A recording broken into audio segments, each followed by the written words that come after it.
Selamat pagi, siang, sore, dan malam. Salam sejahtera untuk kita semua. Yang terhormat Pak Gumilang Arya Sahadewo, selaku dosen pembimbing skripsi saya, serta para dosen penguji. Perkenalkan, nama saya Awane Teofila Yogi, akan mempresentasikan skripsi saya yang berjudul Evaluasi Dampak Otonomi Khusus Bidang Pendidikan di Papua. Terdapat 4 hal yang melatar belakangi penelitian ini, yakni urgensi dari topik penelitian ini sendiri, di mana OTSUS diberlakukan untuk memperkecil gap antara Papua dengan wilayah lain. Selain itu, OTSUS juga telah diterapkan lebih dari 2 dekade dengan alokasi anggaran yang terbesar di bidang pendidikan, yaitu sebanyak 30%. Namun demikian, SDM di Papua masih sangat rendah. Hal ini terlihat dari rata-rata indeks pembangunan manusia dalam level provinsi tahun 2010 sampai 2023 yang menunjukkan bahwa Provinsi Papua dan Papua Barat memiliki IPM yang terendah di Indonesia, yakni sebesar 58,42% untuk Provinsi Papua dan 62,87% untuk Provinsi Papua Barat. Kemudian tujuan dari penelitian ini ialah untuk menguji dampak otonomi khusus terhadap luaran pendidikan di Papua. Sedangkan pertanyaan penelitiannya ialah apakah dana otonomi khusus berpengaruh terhadap luaran pendidikan di Papua. Manfaat dari penelitian ini ialah yang pertama memberikan pengetahuan serta pemahaman mengenai otonomi khusus di sektor pendidikan. Kemudian yang kedua, menjadi bahan studi untuk mengevaluasi kebijakan selanjutnya. Dan ketiga, dapat menjadi referensi pemerintah dalam membuat kebijakan. Nah, selanjutnya, terdapat 4 landasan teori. Yang pertama yaitu otonomi khusus yang memiliki landasan utama Undang-Undang Nomor 21 Tahun 2001 untuk Provinsi Papua dan Undang-Undang Nomor 35 Tahun 2008 untuk Provinsi Papua Barat. Kemudian landasan teori desentralisasi pada awalnya dikemukakan oleh Oates pada tahun 2008 dengan teori awalnya yaitu First Generation Theory of Fiscal Federalism, yaitu teori mengenai desentralisasi fiskal yang didasarkan pada potensi manfaat sosial yang ingin dicapai melalui alokasi sumber daya yang lebih efisien di sektor publik, khususnya dalam hal barang publik lokal. Lebih lanjut terkait kondisi pendidikan di Papua berbeda antara wilayah perkotaan dan juga pedalaman. Ketika berbicara mengenai pendidikan di pedalaman Papua, maka banyak faktor penghambat yang mempengaruhinya. Menurut penelitian yang dipublish oleh UNICEF dan beberapa penelitian lainnya menyebutkan bahwa faktor penghambatnya yaitu kondisi geografis, infrastruktur pendidikan yang tidak memadai, lingkungan keluarga yang kurang mendukung, terus konflik, serta kasus korupsi yang memperparah kondisi ini. Selanjutnya, alokasi dana otsus tentu saja berhubungan erat dengan pendidikan karena pendidikan merupakan sektor yang mendapat alokasi paling besar yaitu sebesar 30%. Menurut Rumbino pada tahun 2011, anggaran ini kemudian banyak digelontorkan untuk beasiswa afirmasi maupun beasiswa unggul Papua. Kemudian untuk tinjauan empiris dibagi ke dalam 2 bagian, yaitu tinjauan yang memiliki penemuan negatif dan positif.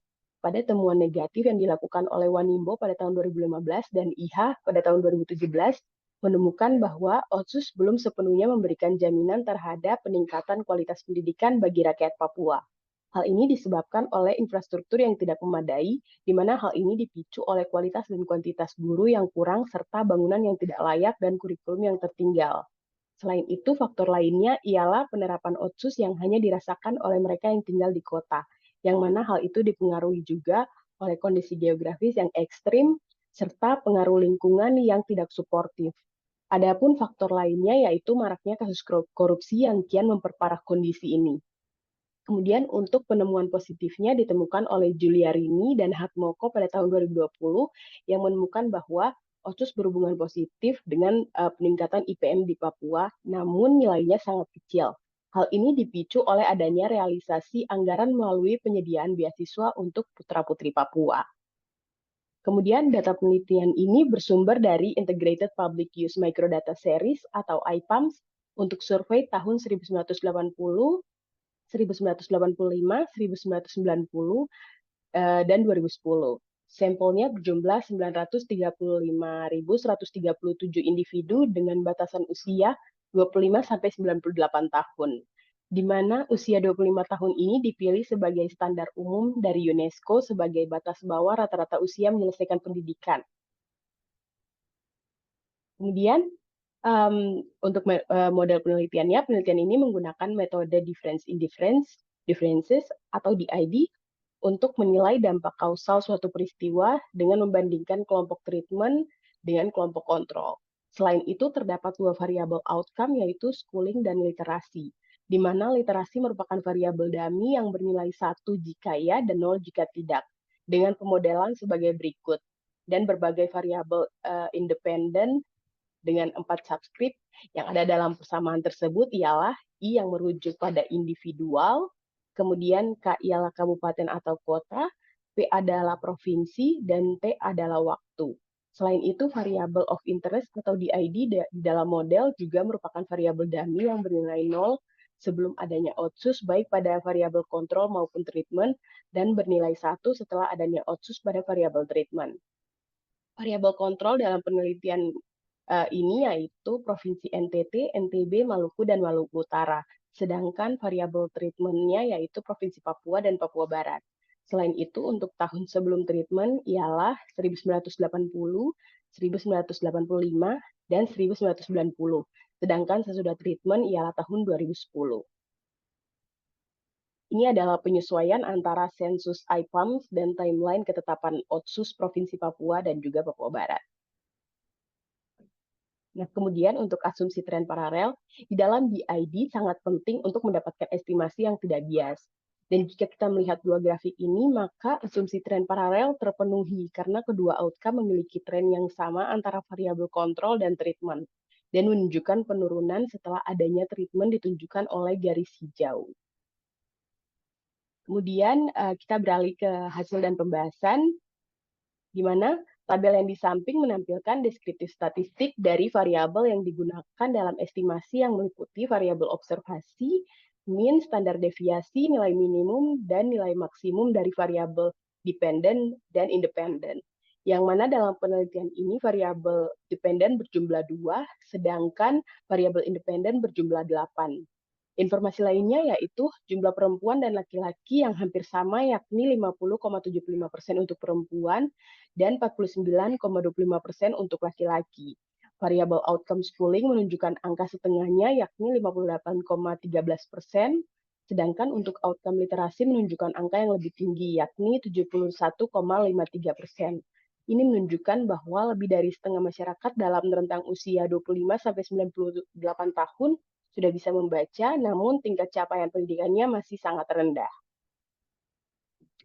Kemudian berikut merupakan hasil regresi DID dari dampak Otsus secara keseluruhan.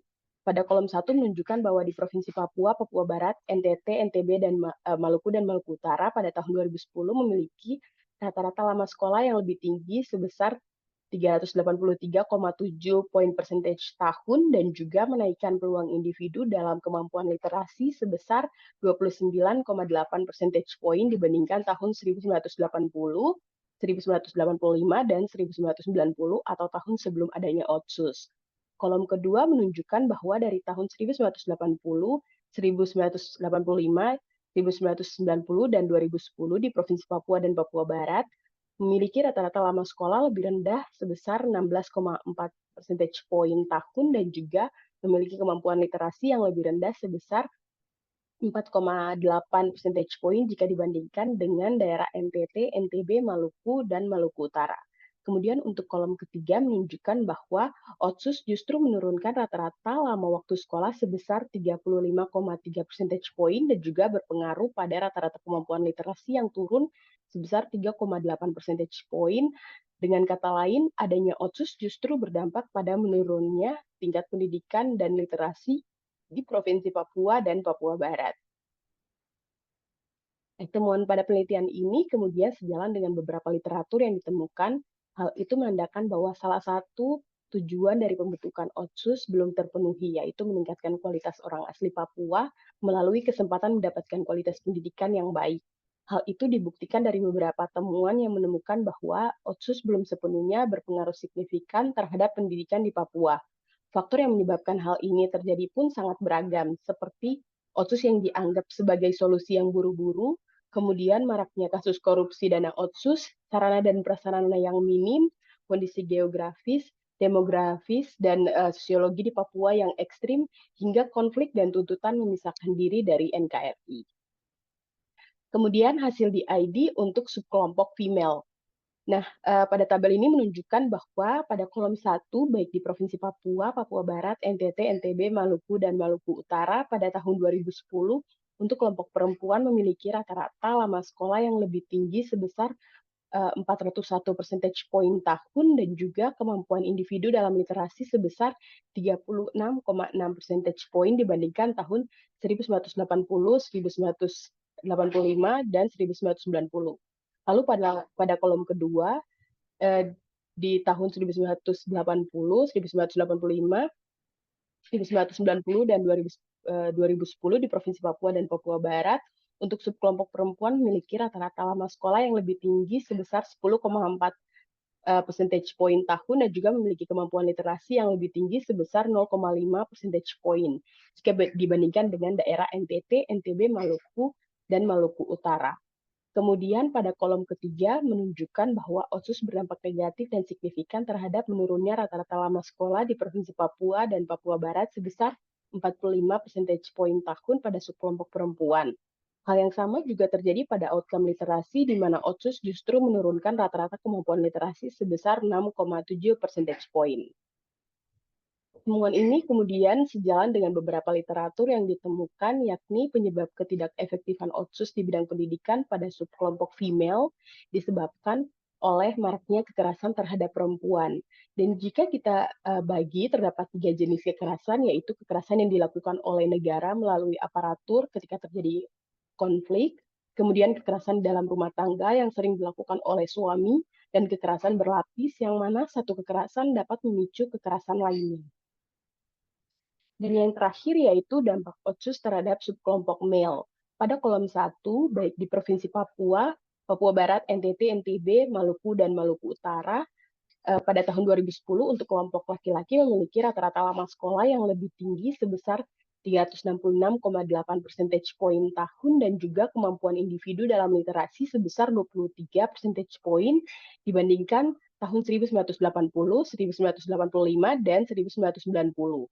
Selanjutnya pada kolom kedua menunjukkan bahwa dari tahun 1980, 1985, 1990, dan 2010 di Provinsi Papua dan Papua Barat, untuk subkelompok laki-laki memiliki rata-rata lama sekolah lebih rendah sebesar 48,4 percentage point tahun, dan kemampuan literasi yang lebih rendah sebesar 10,8 percentage point jika dibandingkan dengan daerah NTT, NTB, Maluku, dan Maluku Utara.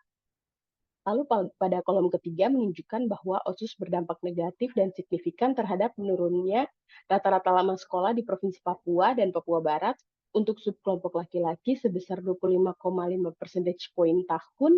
Hal yang sama juga terjadi pada outcome literasi, di mana OTSUS justru menurunkan rata-rata kemampuan literasi pada subkelompok laki-laki sebesar 0,5 percentage point di Provinsi Papua dan Papua Barat. Temuan ini kemudian sejalan dengan beberapa literatur yang ditemukan, yakni penyebab ketidakefektifan OTSUS di bidang pendidikan pada subkelompok male disebabkan oleh status sosial laki-laki di masyarakat yang lebih tinggi dibandingkan perempuan. Bagaimana kemudian hal ini dapat berdampak negatif bagi sektor pendidikan? Terdapat salah satu suku di Papua yang bernama suku Dani, di mana anak laki-laki dari kepala suku pada budaya suku Dani, ketika ayah mereka yang bertugas sebagai kepala suku kemudian meninggal, maka anak laki-laki tertuanya yang harus menggantikannya. Pada beberapa kasus, hal ini terjadi di saat anaknya masih duduk di bangku sekolah. Karena dihadapkan dengan tanggung jawab yang berat, maka anak laki-laki ini pasti memilih berhenti sekolah dan fokus pada jabatannya sebagai kepala suku. Selain itu, faktor kedua yang mempengaruhi ketidakefektifan OTSUS yaitu mayoritas korban konflik di Papua ialah laki-laki. Kesimpulan dari penelitian ini ialah OTSUS Papua berdampak signifikan secara statistik terhadap menurunnya rata-rata lama waktu sekolah sebesar 35,3 percentage point tahun, dan juga berpengaruh pada kemampuan literasi yang turun sebesar 3,8 percentage point jika dibandingkan dengan daerah di kelompok kontrol. Temuan ini bahkan signifikan di level 1%. Hasil yang sama juga terlihat untuk subkelompok female maupun male. Bahkan hasil yang sama juga terlihat meskipun tidak menggunakan variabel kontrol. Ini membuktikan bahwa faktor-faktor di luar OTSUS seperti yang telah dijelaskan di pembahasan juga mengambil peran penting dalam kualitas dan kuantitas pendidikan di Papua. Namun demikian, pada outcome literasi untuk kelompok laki-laki hasilnya cukup kecil yang menandakan jika dibandingkan dengan subkelompok perempuan maupun outcome schooling, OTSUS tidak terlalu berpengaruh terhadap tingkat literasi pada laki-laki karena hasilnya tidak terlihat yakni hanya menurunkan sebesar 0,5 percentage point. Kemudian ada pun keterbatasan dalam penelitian ini yaitu terdapat beberapa nilai yang unknown sehingga harus dibuat missing terutama di Papua. Kemudian terdapat variabel lain yang relevan namun tidak tersedia datanya seperti numerasi. Lalu sensus di tahun 1995 juga harus di-drop karena data pada kelompok treatment tidak tersedia dan data yang tersedia untuk Provinsi Papua dan Papua Barat dalam penelitian ini dijadikan satu observasi sehingga peneliti tidak dapat menentukan perbedaan dampak OTSUS antara kedua provinsi ini. Kemudian implikasi dari penelitian ini ada dua, yaitu sebagai bahan pembelajaran dan referensi untuk studi selanjutnya, kemudian sebagai bahan referensi pembuatan kebijakan bagi pemerintah. Adapun saran yang dapat peneliti berikan yaitu pemerintah perlu menyelesaikan terlebih dahulu konflik integrasi sebagai akar dari berbagai masalah yang ada di Papua. Ketika permasalahan konflik tersebut selesai, maka perlu adanya rencana prioritas program khususnya di bidang pendidikan. Rencana tersebut kemudian dibuat dalam sebuah grand design pengelolaan dana OTSUS Provinsi Papua dan Papua Barat yang disesuaikan dengan target nasional untuk memastikan proses pembangunan dapat sejalan dengan daerah yang lain. Kemudian perlu adanya penerapan kebijakan insentif dan disinsentif bagi mereka yang lalai dalam mengelola anggaran dana OTSUS. Dan yang terakhir, perlu mempertahankan bahkan meningkatkan pola pendidikan asrama agar memudahkan anak-anak di pedalaman untuk mengakses pendidikan. Sekian presentasi dari saya. Budina membawa bonsai lalu duduk makan stroberi. Semua telah usai, saatnya saya undur diri. Terima kasih.